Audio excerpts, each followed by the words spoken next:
Okay, so the volume of the sphere is given by this formula, y equals this. And the volume of a sphere is 4 over 3 pi r cubed, right? Mm-hmm. And we know our radius is 2x, and we substitute 2x into this. Mm-hmm. So that means that it's 4 over 3 times pi times 2x cubed, and that 2x is in a bracket. This is equal to 4 over 3 times pi times 2 cubed is 2 times 2 is 4 times 2 is 8, 8x cubed. And this is the same as saying 4 over 3 times 8x cubed times pi. And this is 4 times 8 over 3 pi x cubed, which is 32 over 3 pi x cubed. Part B. This is work out the change in y of y with respect to x and x equals 2. So they want dy by dx when x is 2.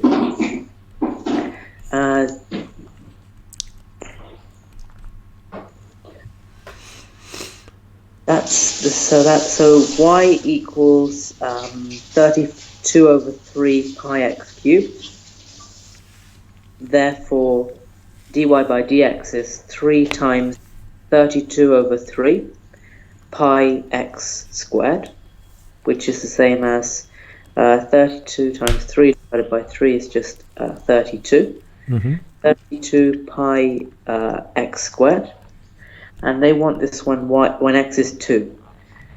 Therefore, we do 32 pi times 2 squared, which is 32 times 4 is 64, 128. 128 pi. Well done.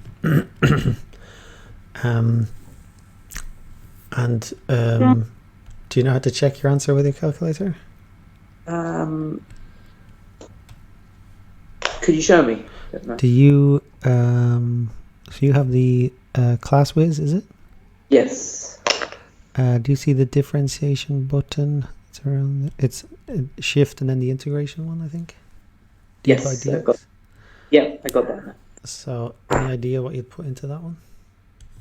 Would you put 32 over 3? Mm-hmm. I'm talking like the first big bracket, and then we'd have to have pi x cubed. Yeah.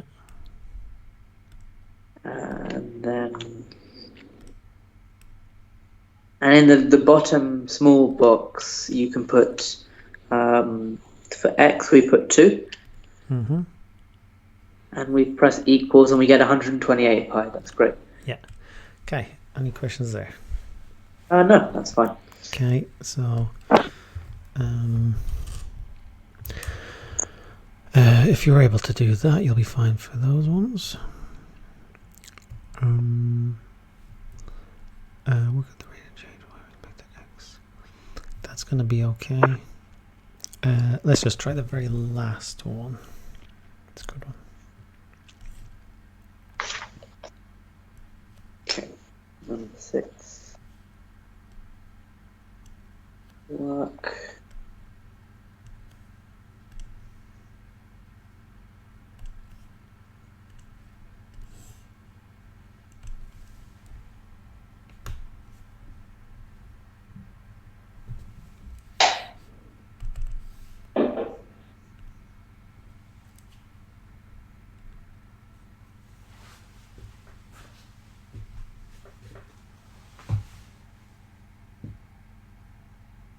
Okay, so our x value here, so we have y equals that, then we can say that that's the same as y equals 3x cubed plus x minus 5. And we say that dy by dx is 27x squared plus 1. And therefore dy by dx because our x value is 1, we substitute that in. Mm-hmm. 27 times 1 squared plus 1, that's 28. They want the, just the gradient. Oh, yeah, that was it. Sorry, that was fine. Thought it was, yeah, and you don't sub in the y.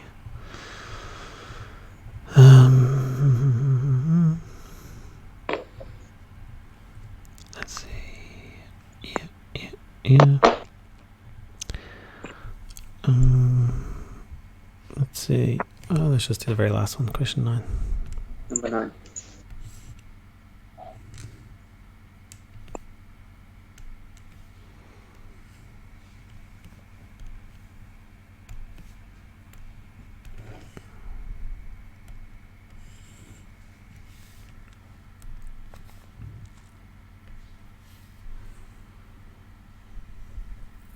And show the curve passes through these points.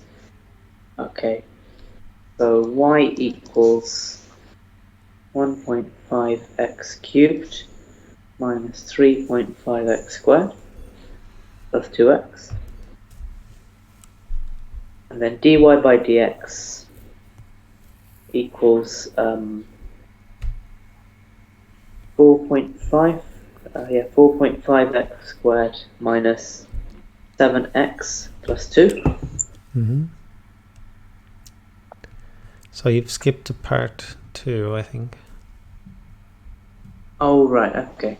How do you go about doing part 1? Oh, you just substitute the x values. Oh, right, that's pretty easy. So you just have y equals 1.5x cubed. And therefore at 0, 0, x value is 0, so 1.5 times 0 cubed minus 3.5 times 0 squared plus 2x, and we just say that's equal to 0. Yeah, so you don't need to actually do it. And then for the second one, it's the same thing. Your method mark is y equals 1.5 and then 1, sub 1 for x. For all 3 x's in a bracket like that, and they tell us that it gives us 0 again, and so that's 0. Great. Okay, now question 2, part 2.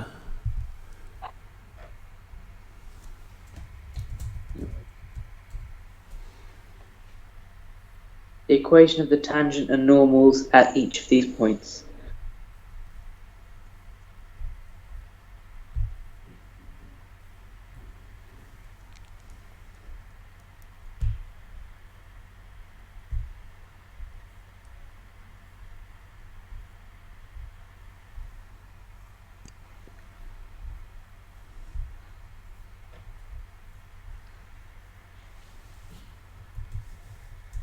Okay, so we need to use dy by dx, so then I'll just use my previous answer. Dy by dx is 4.5x squared minus 7x plus 2. And therefore we need to so if we deal with the 0, 0 first, I'll substitute the x value, so that's 4.5 0 squared minus 7 times 0 plus 2. And that means we've got 2 as our m value. Y equals mx plus c. And therefore we've got 2 as our m. And we've got 0 as our y and 0 as our x. So 0 equals 2 times 0 plus c. Therefore c is just 0. And the equation is y equals 2x. Then for the point 1, 0. This is our gradient of the tangent. So the gradient of the normal, is minus a half x. And for the second one, we use the same dy by dx.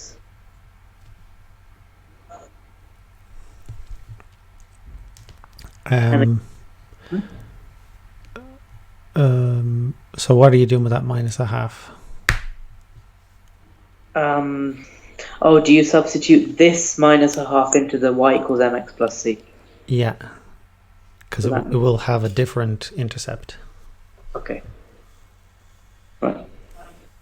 Y equals mx plus c. Therefore, minus a half. Yeah, no, it won't, will it? It's the same, is it? Yes. Yeah. In this instance, I think it's the same. Yeah. Yeah. But generally, I should probably do that. So, yeah. Okay. Okay, yeah, sorry, go on. You're doing dy dx thing. Yes. Yeah. So dy by dx, 4.5x squared minus 7x plus 2. And we've got x and y. So our x value is 1 here. And you just substitute that in. I'll do that now. And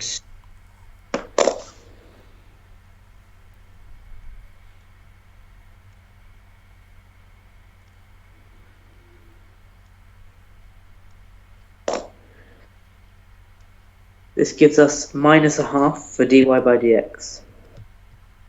Y equals mx plus c. And we've got y value here 0. And our x is 1. And our m is minus a half. So minus a half times 1 plus c.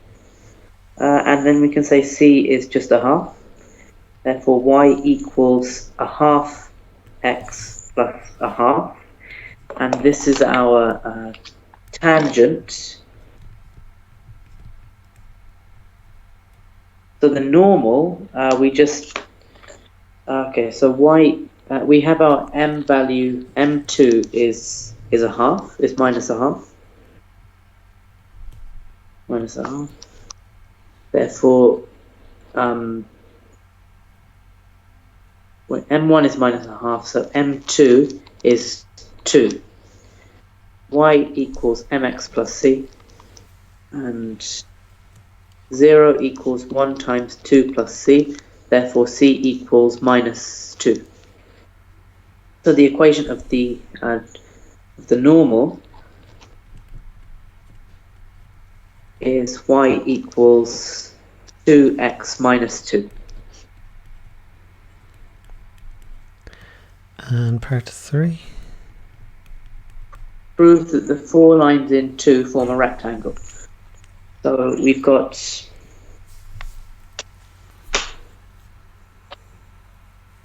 okay, y equals 2x, y equals minus a half x, and we've got y equals minus a half x plus a half. And we've also got y equals 2x minus 2. And straight away you can see that they will, because the gradients of 2, so we can say that the m value, do we have to write a reason, or do we have to prove it mathematically? So I think you could just say,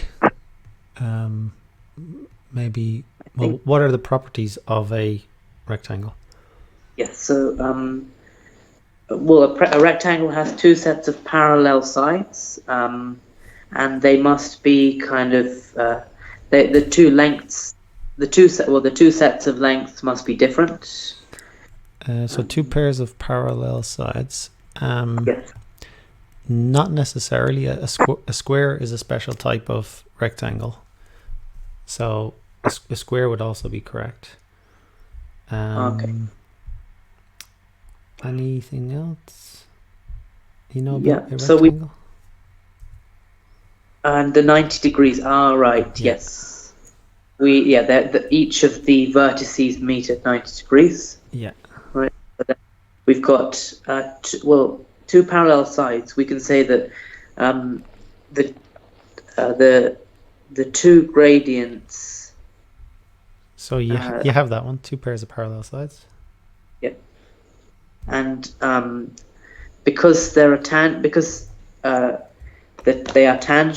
The first, we've got a tangent and a normal, and we know that a tangent meets a normal at 90 degrees. Yeah. And we've got 2 of those, so that must mean they all must meet at 90 degrees. That's it. So I wrote it as 2 pairs of parallel sides and 4 right angles. Okay. Therefore, rectangle. And okay, 2 pairs of parallel sides. Okay, and then Yeah, tangent a tangent meets a normal at 90 degrees, therefore 4 right angles, therefore a rectangle. Great, thank you. I think that's good proof. Any questions about that one? No, I think that's good. Okay, so with that got tangent and normal, got different things. That's going to be fine. Okay, let's do questions 4 and 5. Okay. Any idea how we do this? Prove that y equals x cubed minus 6x squared plus 27x minus 4. It's an increasing function for all values of x.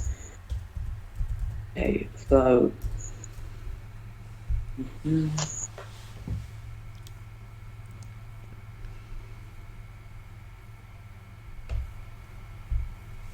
has to be an increasing function, so we need to double differentiate this. So firstly, dy by dx equals 3x squared minus 12x plus 27, and d squared y by dx squared equals 6x minus 12. And we need to prove that the x, I guess, so this is an increasing function.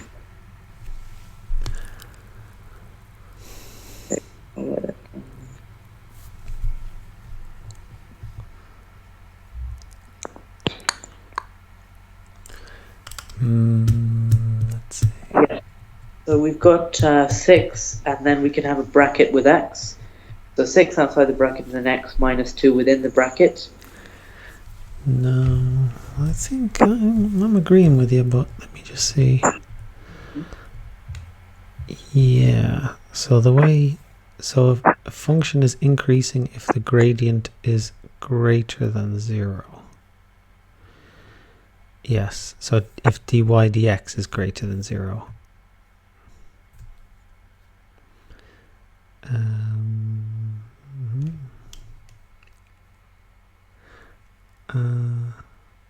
Okay, and so dy by dx is greater than 0. dy by dx. Oh, the first. Wait, not the double derivative. Not the double derivative, according to this. It's called increasing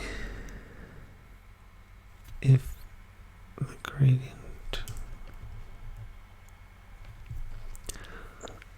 Hold on. It's minus 2. Alright, so how do we show that this one is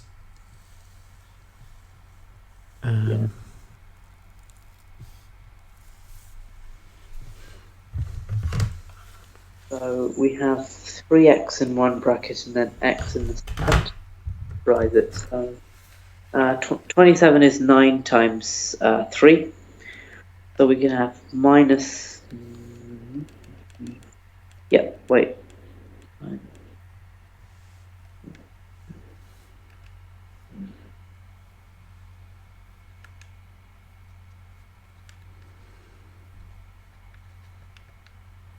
Yeah, so 3x minus 9 in one bracket, and then x minus x minus 3 in the second.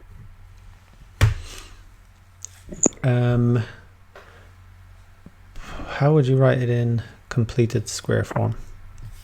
Sure.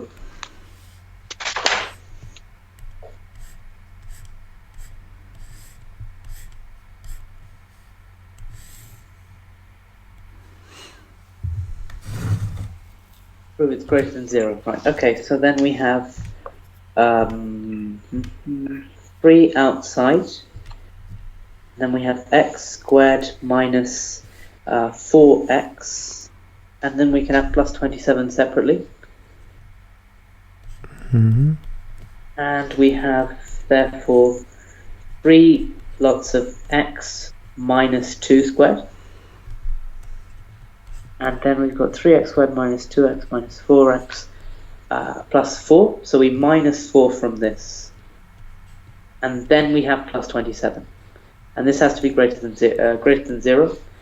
Then 3 open bracket x minus 2 squared minus 12 plus 27 has to be greater than 0. So 3 minus 2 plus 15 plus 15 has to be greater than 0. And then if x is 0, then what do you know about a square bracket?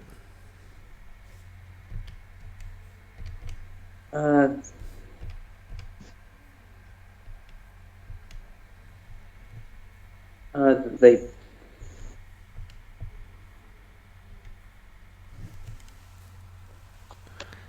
well, one of them have to. So one of the things within the bracket must be equal to 0. Like one of the. What's the smallest number you can get if you square a number? Oh, it has to be. The smallest square number is 0, right? And so, therefore, x minus 2 squared. So x minus 2 squared must be greater or equal to 0. Yeah. And therefore. Yeah. So therefore, 3 and then x minus 2 squared plus 15 must be greater than 0 because we're adding 15, and the smallest thing it could be is 0. So that's fine. That's it. And so for all real values of x. So that appears to be the way they want you to do these. I think a much better way.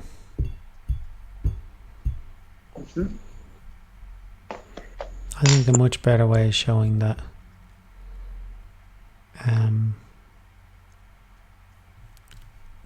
d squared y by dx squared. Well, let's just stick with their way. Anyway, okay, how would you do question 5? Okay. Number 5 is y equals 12 minus 2x minus x cubed. And we have to prove that it's a decreasing function.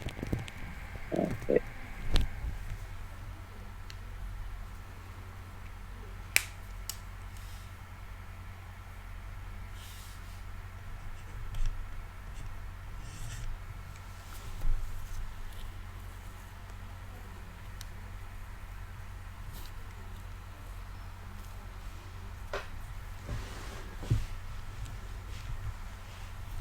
For all values of x, prove that it's a decreasing function.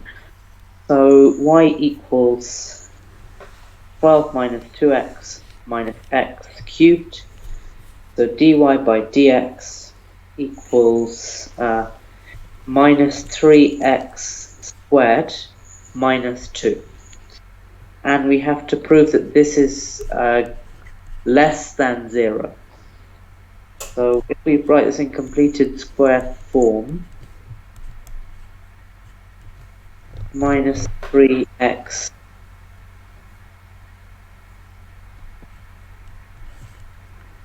we can't though, because we don't have any. Okay, so what could you do with it? Well, we know the coefficient of x squared is a negative number, so it must be a decreasing function. We started by looking at the square bracket in this one. Yeah. What would be the equivalent to that for this one? Oh, fine. So we could have minus 3x and then like x outside of it in a bracket. Is that right?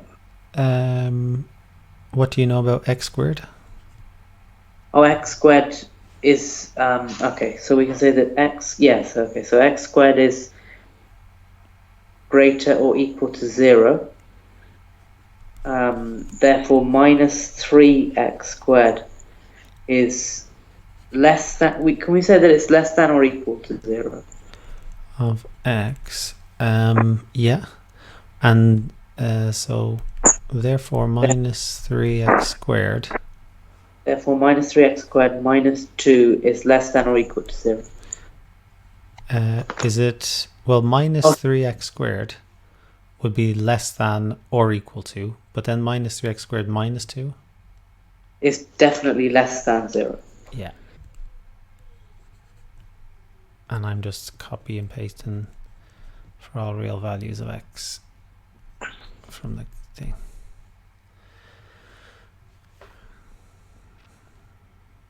As you do for kind of show that and prove that questions. Any questions there? No, it's fine. Okay. I think, let's take a look. Oh, stationary points. So I would have used stationary points for those, but it's not too bad.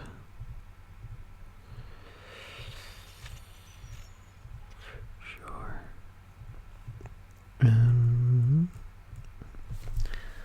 Right, let's try the last one.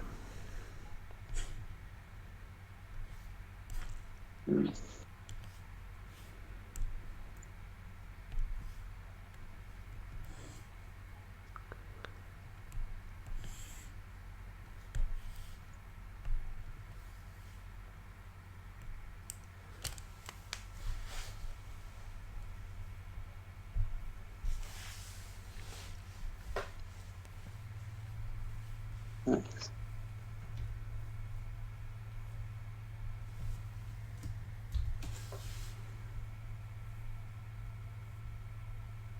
And then distinguish between them. So the stationary points of this function, right? So the f of x equals this, then we can say the f dash of x equals, or we'll expand the bracket first. So the f of x is 3x to the 4 minus 2x cubed minus 3x squared. Therefore, the f dash of x, I don't know what that's called, Yeah, but that equals f dash of x is correct. Okay, so that is 12x cubed minus 6x squared minus 6x. They want the stationary points of the function.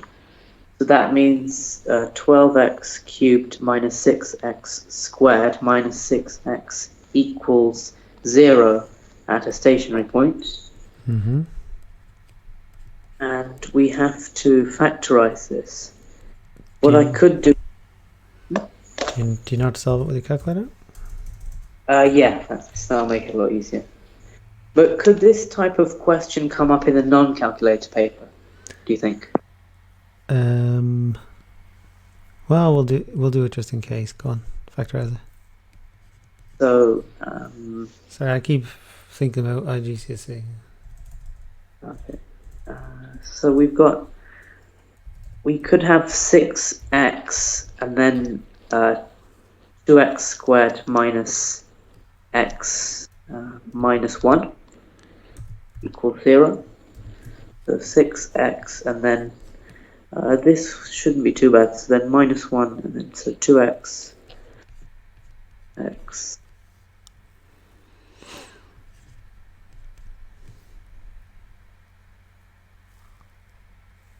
minus 1, 2x squared minus 2x plus x, right? So 2x squared minus 2x minus x minus 1. So I've got 6x outside the brackets and then 2x plus 1 and then x minus 1 in the next. 0, therefore x must be 0, or if we assume that 2x plus 1 equals 0, 2x equals minus 1, therefore x equals minus a half. So we can say or x equals minus a half. And then or x equals 1. That's it.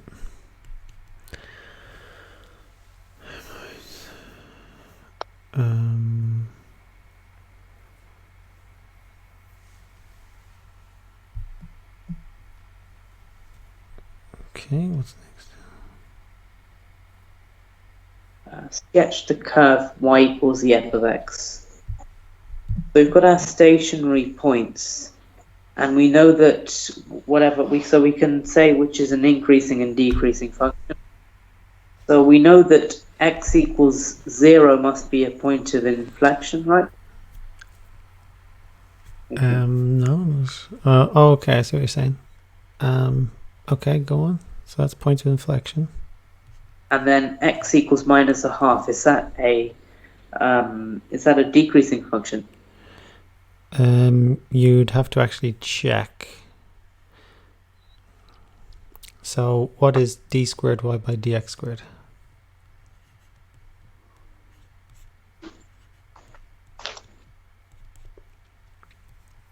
Sorry, f double dash of x, I should call it.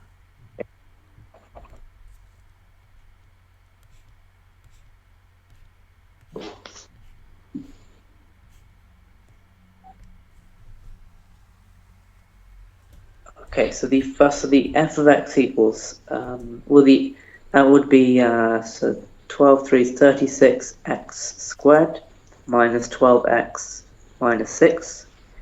That's the f.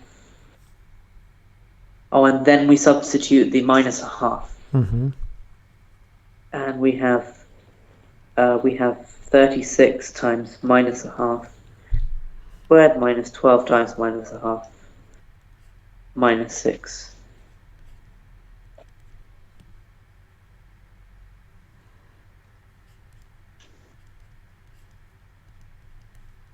And I'll just substitute that in the calculator.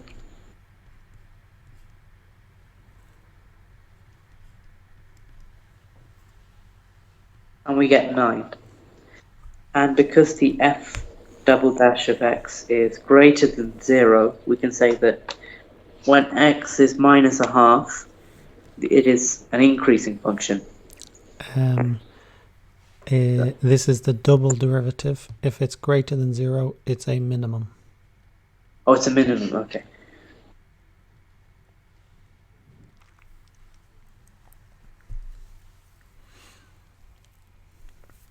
So we have a minimum point here. Okay, and then we have to use, okay, so the f double dash of x is 36 x squared minus 12 x minus 6. 36 times 1 squared minus 12 times 1 minus 6. We have 36 minus 18 is 18, I think. 36, yeah, 18. So the f double dash of x is also greater than 0 here, so it's a minimum.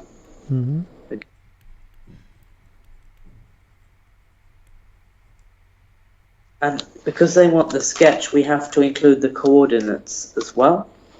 What was the f double dash of 0? F double dash of 0 is minus 6, therefore it's maximum. Okay, so that's a local maximum. And they asked for the stationary points. I think we have to actually give them coordinates. Okay. So that just means we substitute the original, well, we've got our x is 0, x is minus a half, or x equals 1, and substitute this into the original equation. Okay.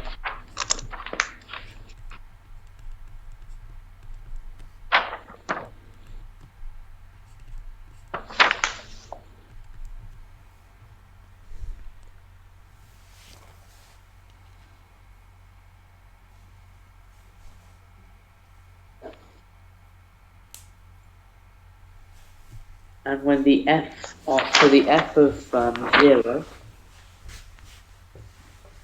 is 0 squared times 3x squared minus 2x minus 3, and that's just 0. The f of, so we've got 0, 0, I think, our coordinates.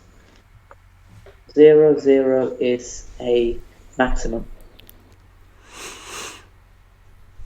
And we've got the f of Yeah, minus a half.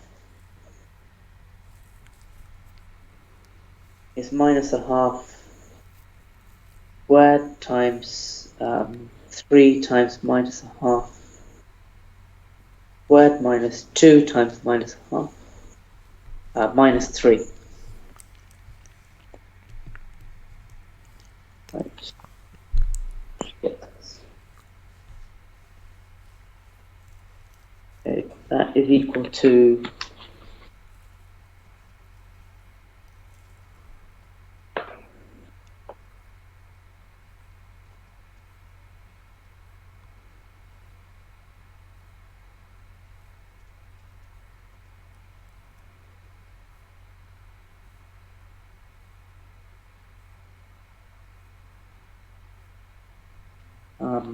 okay, I'm just doing this, so 3 times, okay, minus,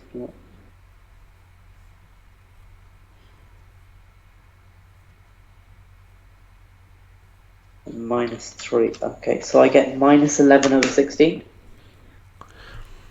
When you sub in, which one? A half? When you, minus a half, yeah. Okay. And 11 over 16. And last one? Yep, the f of 1 is, so that's 1 squared times 3 times 1 squared minus 2 times 1 minus 3. And that's 3 minus 2 is 3 is minus is 1. 3 is minus 2, and we have minus 2. And then we've got 0, 0 is a maximum. Minus a half minus 11 over 16 is a minimum. And we've got here 1 minus 2 is a minimum.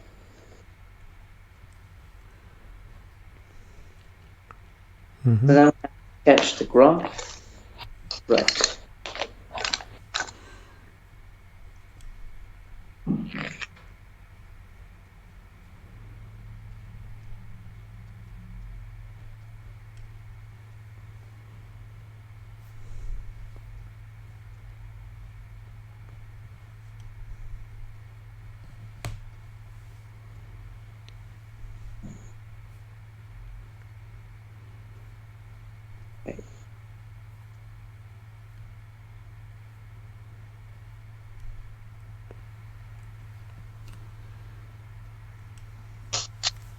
We've got 0, 0, so that's the origin. I'll just mark that on a kind of grid. And okay, I'll just use it a bit more paper here.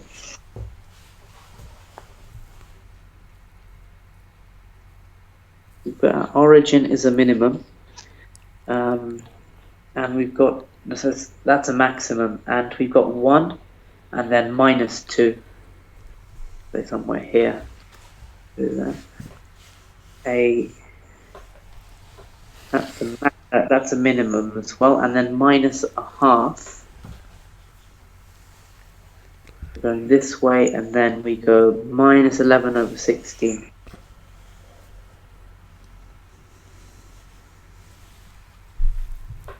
That gives us about 0.7. So that's about 1.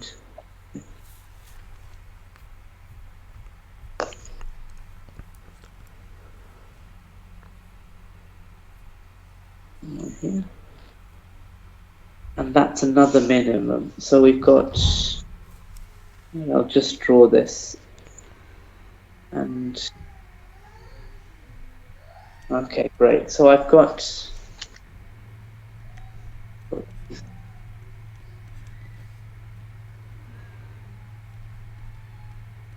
okay, and we have no y-intercept as such because it crosses the origin. Mm-hmm. And yeah, so that's it's a negative cubic graph. You're thinking of the derivative graph?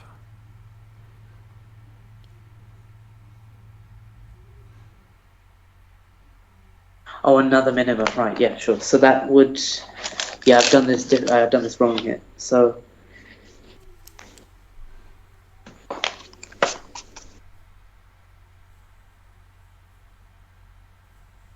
okay, so that's here, and then that goes back up again. Okay, because that's a minimum. It's a Okay. W shape. I got. Yeah, so it's a quartic, and so it's something like that. Yes, yeah. And they probably don't need it, but how could you use your calculator to find the two roots? We already are the three roots. We already have one, which is 0. We go to setup and then Shift A, I believe. Alpha A. Alpha A. And then it's a polynomial. The degree is 3. And we just substitute the... Not 3, sorry. 3? No, I think it's 4, right? Yeah. Okay, so we've got 4, yeah. So we've got 3x to the 4, and we've got minus 2x cubed. Minus 2x cubed, and then what we've got x squared minus 3, and we've got 0x, and we've got minus, sorry, 2 seconds.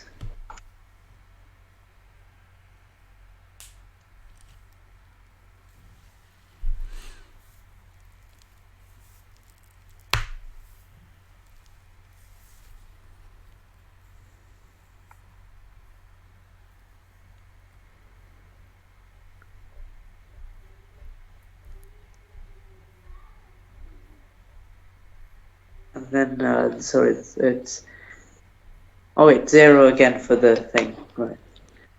So I've got x equals 0, x equals,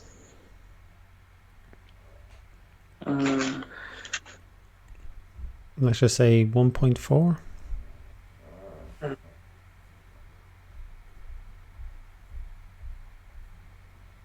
What is it saying? I'm just getting it now. So then we've got 0, yeah. So maybe press SD. Oh, sorry, so wait, minus 2, minus 2x cubed minus 3x squared, and then plus 0x. Yeah. And last 2 would be 0. Yeah. 1.387. So I'll call that 1.4, so that'll be this one. Yeah. Yeah. And I've got x equals 0 as well. And x equals minus 0.720. Yeah. Okay, minus 0.7. So this is minus 0.5x. Does it make sense a bit to the left is minus 0.7? Oh, fine. Right. So these are the roots. Okay. Yeah. And this one has an x of 1. And so does it make sense that that's 1.4?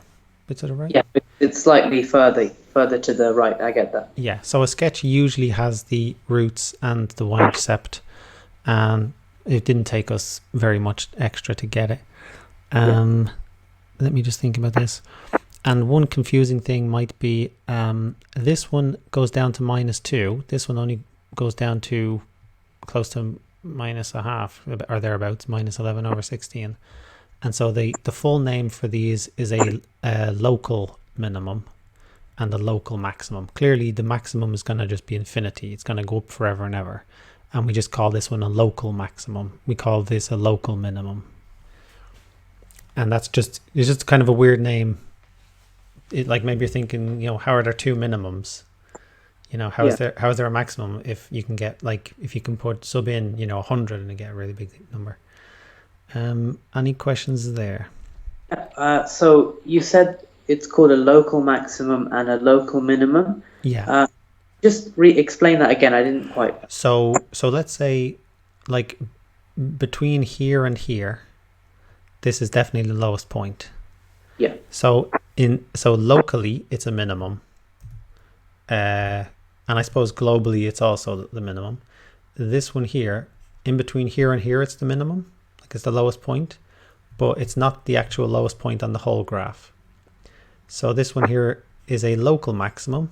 In between there, it's the max point, but clearly, like, the graph will go up much higher on either side.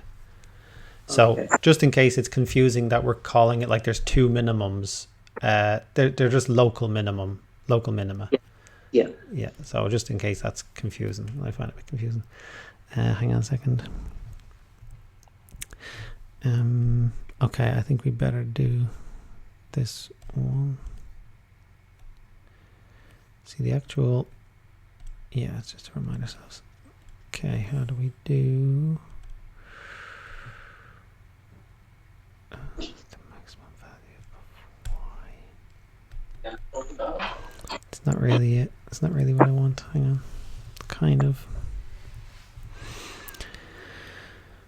Classify the points, yeah. Okay. All right. Yeah. That's fine. So let's do this one, and we don't need to sketch it, I don't think. So we'll just do that. Okay, how about for this polynomial down the bottom?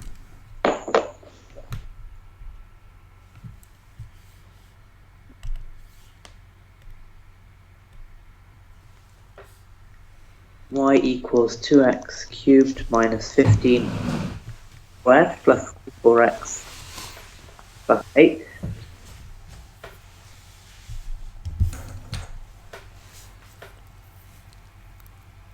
Oh, okay. And they want, what do they have to say? dy by dx, which, okay. So y equals 2x cubed minus 15x squared plus 24x plus 8. So dy by dx is 6x squared minus 30x plus 24. And they want the points, and this is equal to 0. Mm-hmm. And we've got to factorize this. I could use a calculator here as well. Yeah. Do you notice anything about the three numbers? They're divisible by 6, right? So then we've got x squared minus 5x plus 6 times 4, so plus 4 is 0. And then we have x, 6. Yeah, so x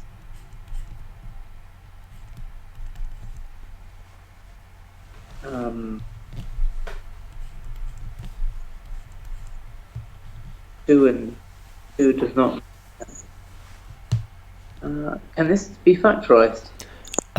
Technically, there's always a factor of every number. What number is a factor of every number? 1? Yeah. Oh, 1 and 4, yeah, sure, sorry.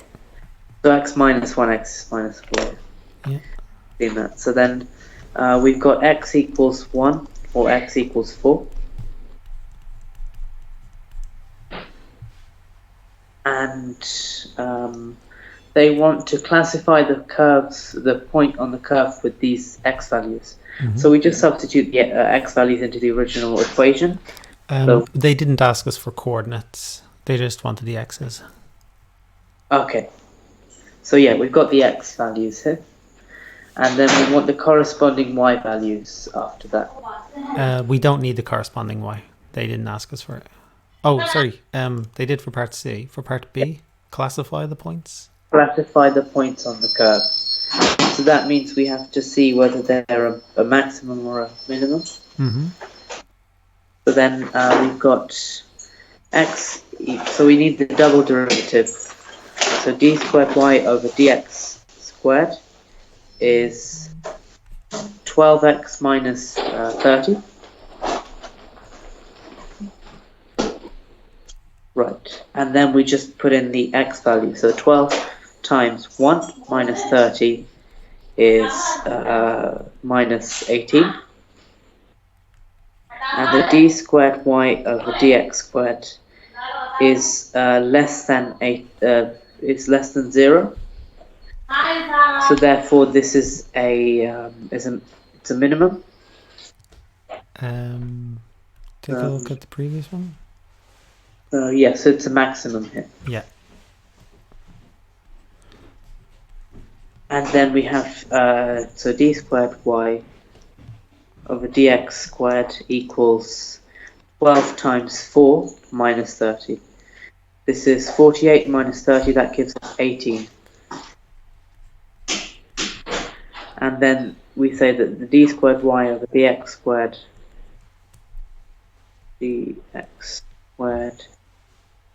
is actually greater than 0, therefore it's a minimum here. That's it. And that's just I think it'd be okay for every other part of it. That's just the one bit I wanted to practice. So for an increasing or decreasing function, it works the way you would expect it. If dy by dx is greater than 0, it's increasing. If it's less than 0, it's decreasing. But for the stationary points, it works kind of feels like it's the opposite way. If the double derivative is less than 0, it's a maximum. If the double derivative is greater than 0, it's a minimum. Okay, yes. Yeah, and I just want to see if there's anything that we didn't get to. Points of inflection, let me just remind myself. So stationary points, so for x is 0, sure. No, we kind of got it. Was that just a an example, was it? Yeah. Stationary points. Okay, so that was